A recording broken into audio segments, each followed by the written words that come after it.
Oi, gente. Eu queria dizer que eu estou muito feliz de estar participando do primeiro Seminário Nacional Maternidade e Universidade. Meu nome é Clarissa Azevedo, eu sou professora substituta do Departamento de Comunicação Social da Universidade Federal de Pernambuco. Sou mestre em comunicação também pelo UFPE. Sou realizadora de visual e sou mãe de um adolescente chamado Benjamin Rodar. Eu sou uma mulher branca, eu tenho cabelos e olhos castanhos. Na pesquisa que eu realizei no mestrado sobre a cara do cinema pernambucano contemporâneo e suas representações maternas, eu investiguei como é que a maternidade estava sendo representada nos longas-metragens ficcionais lançados na década de 2010 no estado de Pernambuco, que é onde eu moro. E por ter construído a minha dissertação a partir de uma constelação de memórias, escrita no formato de cartas, que foram endereçadas ao meu filho, eu resolvi fazer um percurso de retorno ao útero para pensar como o nosso papel social é construído antes de nascermos, quando é anunciado o nosso sexo biológico. A partir desse momento, o nosso roteiro de vida passa a ser escrito de acordo com a leitura social que é feita para o nosso gênero. Ou seguiremos à risca suas normas binárias e cis heteronormativas,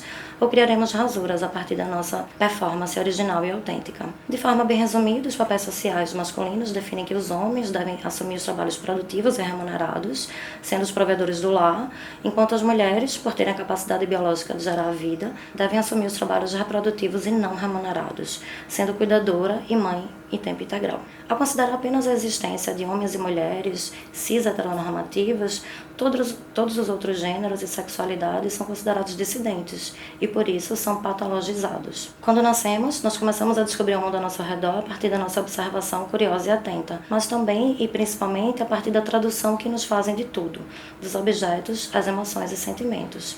Essa tradução do mundo é mediada por diferentes instâncias que nos ensinam, entre outras coisas, quais são os nossos papéis sociais e como devemos performar em sociedade. Para essa pesquisa, destacamos 3 tradutores do mundo: pais, mães e cuidadores no geral, pois são os primeiros e principais tradutores, são as pessoas com quem a gente convive os primeiros meses e anos das nossas vidas, as instituições de ensino e as mídias sociais, especialmente o audiovisual, pois são espaços em que a gente forma a nossa base conceitual do mundo, assim como são espaços em que a gente gasta boa parte do nosso tempo, inclusive diariamente. Então, qual a importância que esses tradutores possuem na construção da subjetividade e da performance das crianças? Para responder esse questionamento, resolvemos deslocar o objeto de estudo do cinema pernambucano para o cinema de animação infantil, possuindo como objetivo geral para a presente pesquisa analisar como os papéis sociais são ensinados para as crianças a partir da criação de personagens femininas e maternas nos filmes Viva, A Vida é uma Festa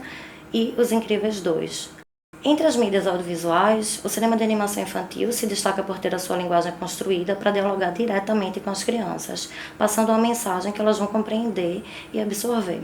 As suas narrativas, mesmo quando ambientadas em universos ficcionais de fantasias ou protagonizadas por super-heróis, podem reiterar ou romper com as normas que compõem os papéis sociais. Dessa forma, ensejamos descobrir qual mensagem sobre a maternidade os filmes de animação pretendem comunicar para as crianças. Por termos o cinema como nosso objeto de estudo, utilizamos a metodologia de análises fílmicas para observar como a linguagem cinematográfica, quando bem utilizada pela direção e por toda a equipe, constitui-se uma ferramenta poderosa para a construção de personagens. Serão analisadas cenas emblemáticas sobre a maternidade presentes em momentos chaves dos filmes mencionados, observando de que modo tais representações reiteram ou tensionam os papéis sociais femininos e maternos. Apesar do filme Os Incríveis 2 parecer tensionar os papéis sociais por inverter as funções parentais, os 2 filmes apresentam personagens maternas limitadas a um único destino, o de ser mãe. Por acreditarem possuir apenas essa possibilidade existencial e por se sentirem obrigadas a se sacrificarem para cumpri-la,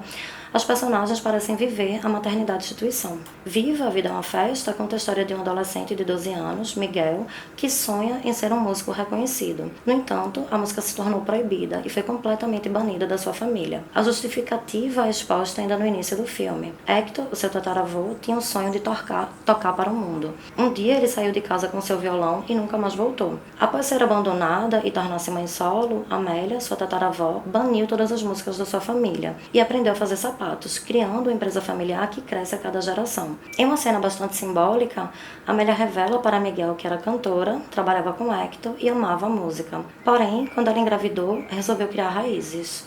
Hector queria continuar tocando para o mundo. Nas palavras da própria personagem, os dois tiveram que se sacrificar. Ela abandonou a música para cuidar da filha, enquanto ele abandonou a família para seguir o seu sonho. A questão que fica é, por que o sacrifício materno é necessário? Essa cena é construída com Miguel subindo uma escada, quando uma grade o impede de seguir. Com muita dificuldade, ele transpassa a grade, deixando Amélia do outro lado, demarcando a separação que existe entre eles. Essa separação entre os personagens representa como a divisão dos papéis sociais interfere e influencia no roteiro de vida de cada um. Miguel, que representa os homens na sociedade, pode subir as escadas, ou seja, mesmo com obstáculos e mesmo sendo uma criança, ele pode ascender socialmente. O seu caminho é da ascensão. Já Amélia, que representa as mulheres, aparece entre grades. Essas grades funcionam como um signo visual, que representa a prisão que a maternidade vivenciada por Amélia cria em sua existência, impedindo seu avanço. Ou seja, ao ter a maternidade como seu único destino,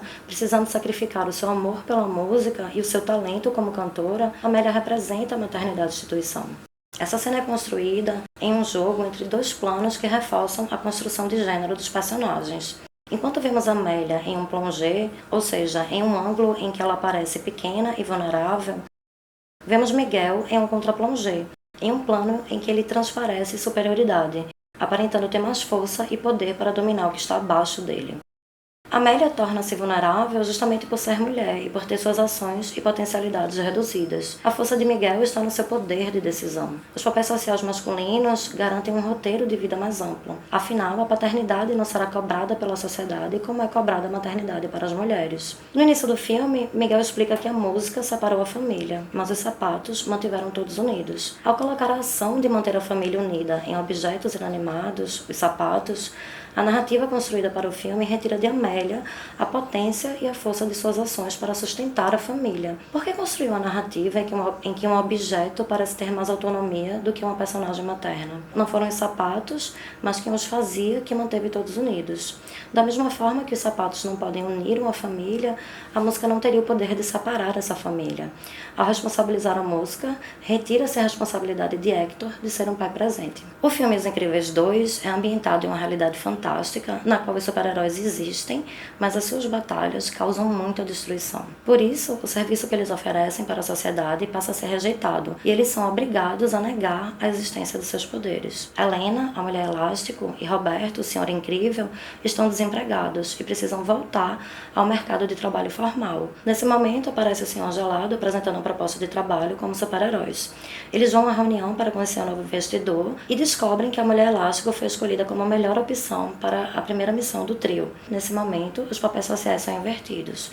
Helena torna-se a provedora, saindo de casa para trabalhar e sustentar a família, enquanto Roberto precisa aprender a ser dono de casa, ou seja, ele precisa assumir os trabalhos parentais e domésticos sozinho. Em uma cena bastante simbólica, na primeira missão que a Mulher Elástica está assumindo, ela está tentando parar um trem desgovernado, que está cheio de passageiros. Enquanto ela dirige uma moto em alta velocidade, Flash liga perguntando se ela sabe onde está o seu sapato novo. Helena explica que não pode falar no momento, mas no mesmo instante, ela dá todas as coordenadas para o filho encontrar o sapato. Essa cena, típica na vida de qualquer mulher-mãe, expõe o quanto Roberto desconhece a sua própria casa e onde as coisas são guardadas. E, adivinhe só, o sapato estava num lugar muito fácil e muito comum, que era embaixo da cama. Apesar de não ter a mesma capacidade que Helena para assumir os trabalhos já produtivos, desde ensinar matemática para a Flecha ou colocar Zezé para dormir, Roberto expõe o quanto ele se sente superior a Helena em relação a qualquer coisa que ele faça. E ele expressa esse sentimento dele de superioridade até na frente dos filhos, inclusive chega ao ponto de questioná-los se eles acham que Helena realmente é melhor do que ele. Enquanto Helena se questiona se fez a escolha certa ao aceitar um novo trabalho e pensa em retornar para casa diversas vezes, Roberto parece estar passando por um processo de coming-of-age em relação ao trabalho parental. Ele está amadurecendo a partir de um processo empírico, aprendendo a cuidar dos próprios filhos e compreendendo o quanto a sua esposa vive sobrecarregada por todas as demandas que ela assume sozinha. Com essa narrativa, o filme parece tecer críticas às limitações e sobrecargos que os papéis sociais causam nas mulheres, Porém, essa não parece ser a sua intencionalidade. As cenas em que Roberto tenta cuidar dos filhos possuem um tom cômico, como se para os homens fosse difícil se adaptar a uma rotina que é naturalmente das mulheres. Concluímos que o cinema de animação infantil, especialmente a partir dos filmes que foram analisados, pode servir como uma tecnologia de gênero capaz de ensinar ou doutrinar as crianças para a necessidade de encarnar e performar os papéis sociais exatamente como eles foram criados.